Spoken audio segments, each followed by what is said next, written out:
بھروسہ کرو، لیکن کسی وجہ سے آپ رک گئے اور وہ وجہ اسلام میں بیان نہیں ہے، وہ کسی جانور سے ڈر گئے یا پرندے سے ڈر گئے، کسی کے آنے سے ڈر گئے.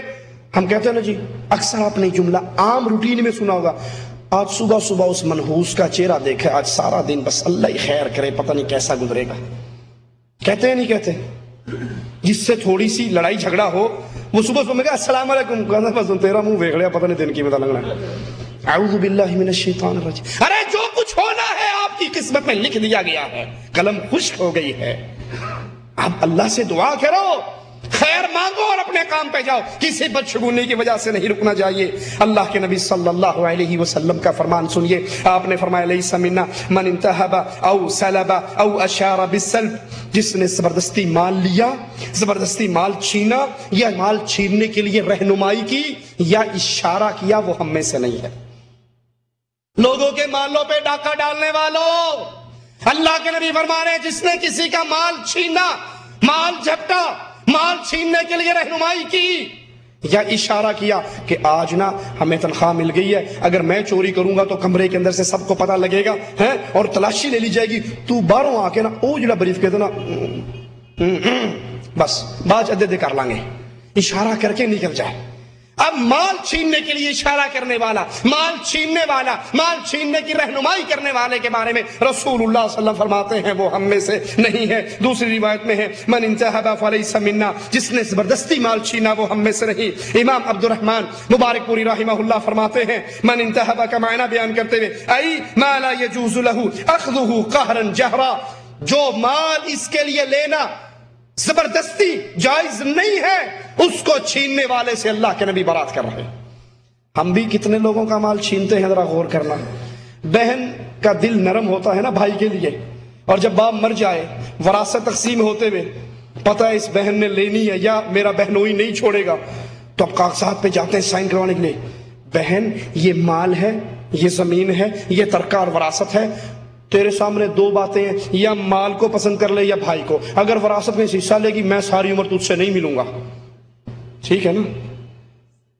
اور اگر مجھ سے ملنا ہے پھر ابا جی جو چھاڑ کے میں دے جا. یہ اللہ نے حق نہیں رکھا، یہ تیری بہن کا حق اللہ نے نہیں رکھا، تیری بیٹیوں کا حق اللہ نے نہیں رکھا. اس کو زبردستی چھینتے ہو، ان کو کمزور کر کے، ان کو ڈرا دھمکا کے. یا کچھ بیچارے ایسے ہیں بڑا بھائی جاتا ہے فیکٹری بیچنے کے لیے، چھوٹا بھائی ادب و احترام میں سائن کر دیتا ہے کہ عدالت میں ایک دفعہ جا کے سیل ہو جائے، بعد میں تقسیم ہوگی تو میرا حصہ بھائی دے ہی دے گا، اور وہ بڑا بھائی سارا کو جیب میں ڈال کے دو نکل جاتا پتلی گلی سے. یہ مال چھیننے کی مختلف شکلیں ہیں. رسول اللہ صلی اللہ علیہ وسلم سے ایک صحابی پوچھتا ہے، عبداللہ ابن عمر فرماتے ہیں اللہ کے نبی نے فرمایا من قتل دون ماله فهو شہید، جو اپنا مال بچاتے ہوئے لڑے اور مارا جائے وہ شہید ہے. ایک صحابی سوال کرتے ہیں یا رسول اللہ صلی اللہ علیہ وسلم، صحیح مسلم میں ہے، اگر کوئی مال چھیننا چاہے تو میں کیا کروں؟ آپ نے فرمایا اس کو اپنا مال نہ دو. کہا اگر وہ لڑائی کرے تو کیا کروں؟ کہا پھر تو بھی اس سے لڑائی کر. کہا اگر لڑتے ہوئے میں مارا جاؤں تو فرمایا تو شہید ہے. کہا اللہ کے نبی اگر میں لڑتے لڑتے اس ڈاکو کو میں مار دوں جو مجھے مارنے کی کوشش کر رہا ہے، میرا وار چل گیا، میں نے اس کو مار دیا، فرمایا وہ جہنمی ہے، وہ جہنمی ہے جو تیرا مال چھین رہا ہے، اور تو اگر بچاتے بچاتے مر جاتا ہے تو اللہ کی رحمت سے شہید ہے. اسی طرح رسول اللہ صلی اللہ علیہ وسلم نے فرمایا من ادعا ما لیس له فلیس منا ولیتبوأ مقعده من النار، جس نے کسی ایسی چیز کا دعویٰ کیا جس کا وہ مالک نہیں ہے، کسی ایسے مال پر اپنا حق جتا رہا ہے جو مال اس کا نہیں، جو حق اس کا نہیں، تو یہ دعویٰ کرنے والا نبی فرماتے ہم میں سے نہیں، اور یہ اپنا ٹھکانہ جہنم کی آگ میں بناتا ہے.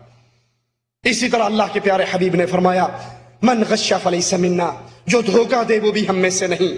اللہ کے نبی صلی اللہ علیہ وسلم بازار سے گزرے، اناج کے ایک ڈھیر میں ہاتھ ڈالا، آپ کی انگلیاں گیلی ہوگی. آپ نے صحابی سے پوچھا یہ کیا ہے؟ صحابی نے کہا یا رسول اللہ صلی اللہ علیہ وسلم، یہ اس شخص نے کہا کہ یا رسول اللہ صلی اللہ علیہ وسلم بارش آئی تھی جس سے غلہ گیلا ہو گیا تو میں نے سوکھا اوپر کر دیا، گیلا نیچے رہنے دیا. آپ نے فرمایا من غش فلیس منا، جس نے ملاوٹ کی وہ ہم میں سے. تو گیلے کو الگ رکھ دے، خشک کو الگ رکھ دے. جس نے ہمیں دھوکہ دیا، ہمارے ساتھ فراڈ کیا، وہ ہم میں سے نہیں ہے. من غشنا فلیس منا. صحیح بخاری میں ہے عبداللہ ابن عمر بیان فرماتے ہیں شخص نے آ کر رسول اللہ صلی اللہ علیہ وسلم سے کہا اللہ کے نبی جب میں خرید و فروخت کرتا ہوں میرے ساتھ دھوکہ ہوتا ہے. آپ نے فرمایا جب خرید و فروخت کرے اس وقت کہہ دیا کر کہ خرید و فروخت میں کوئی دھوکہ نہیں, اگر تجھ سے دھوکہ ہو جائے تو تجھے حق ہے کہ تو اس مال کو واپس لوٹا دے. یہ تو غلے اور اناج کی باتیں تھی. آج ملاوٹ دین اسلام کے اندر کر دی گئی ہے. یہ تو غلے اور اناج میں ملاوٹ کرنے والے سے اللہ کے نبی فرما رہے ہیں وہ ہم میں سے نہیں. اور آج دین کی دعوت کو ملاوٹی کر دیا گیا ہے, اللہ کی توحید میں شرک کو ملایا گیا, رسول اللہ کی سنت میں اندھی تقلید کو ملایا گیا, اللہ کے نبی کی سنتوں کو چھوڑ کر پیروں اور فقیروں کو اتنا بلند کیا کہ نبی کی سنت چھوٹی لگتی ہے, بابے کا حکم بڑا لگتا ہے.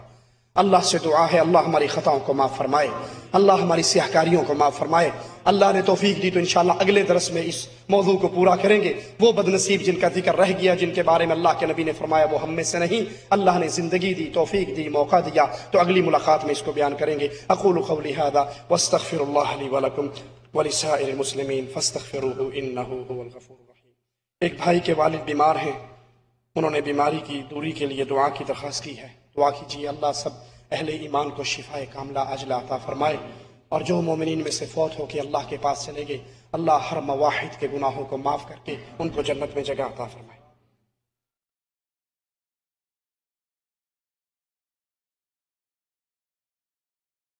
ایک آدمی جماعت میں رکوع کے اندر ملتا ہے تو کیا وہ پوری رکعت پا لیتا ہے یا آخر میں دوبارہ ادا کرے گا؟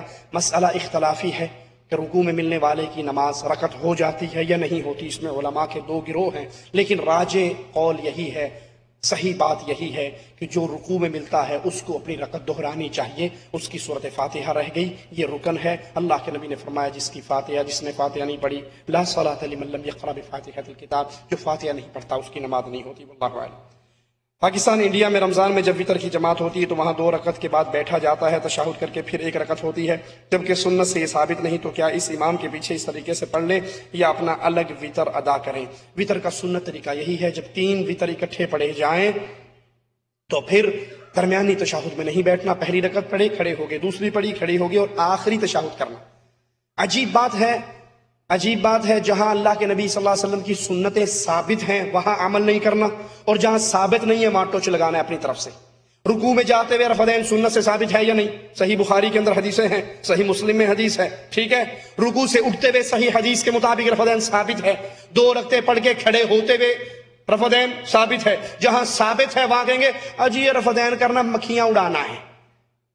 سنا ہوگا اجی آپ نہیں جانتے یہ رفعین اس لیے ہوتی تھی کہ اس وقت نا بت لوگ لے کر آتے تھے.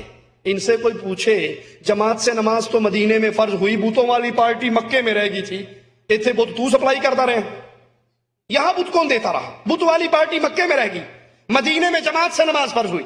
اچھا اگر بت تھا بھی صحیح, اس سے زیادہ بڑا تو بت نہیں ہوگا نا. یہ دیکھو یہ بت شریف یہاں آ گیا, ٹھیک ہے, اللہ اکبر, ایویں کر دینے نا. یہ کرنے والے تو سنت کے مطابق چھوڑے ہیں, اور یہ اب وہ پہلی کرنے سے بت گرا یا نہیں گرا؟ جب پہلی سے بت گر گیا اس کو بھی چھوڑ دو, یہ کیوں کرتے ہو؟ جہاں حدیث رسول ہے وہاں عمل نہیں کرنا, اور جہاں نہیں ہے تو تیسری رکعت میں وتر میں کھڑے قنوت پڑھنے سے پہلے رفعین کرتے ہیں نہیں کرتے؟ کوئی حدیث دکھا دے ہمیں اس کی. جس کا ثبوت نہیں ہے وہاں اپنے پاس سے بنا لی, اور جہاں ثبوت ہے وہاں نہیں کرتے. تو نماز پڑھتے ہوئے شرط ہے کہ امام مواحد ہو, مشرک کے پیچھے نماز نہیں ہوتی, بدعتی کے پیچھے نماز نہیں ہوتی, مواحد کے پیچھے نماز پڑھیے.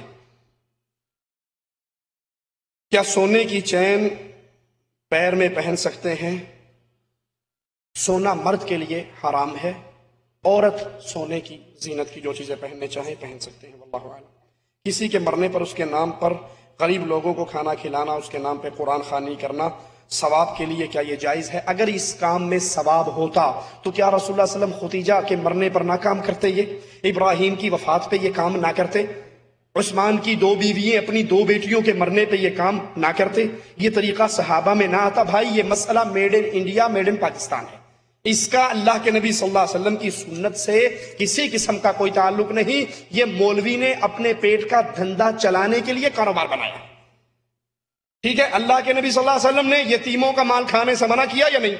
اور ادھر باپ مر گیا, ادھر مولوی صاحب پہنچ گئے, پہلے دن کا ختم, دوسرے کا ختم, تیسرے کا ختم, 10ویں کا ختم, 40ویں کا ختم. پھر اور 40 دن تک مولوی کو بہترین روٹی ملتی ہے نا، بہترین اس کا دھندا چلتا ہے، اللہ کرے کہ انہیں کوئی اور مر جائے گا، اس کا کام چلتا ہے۔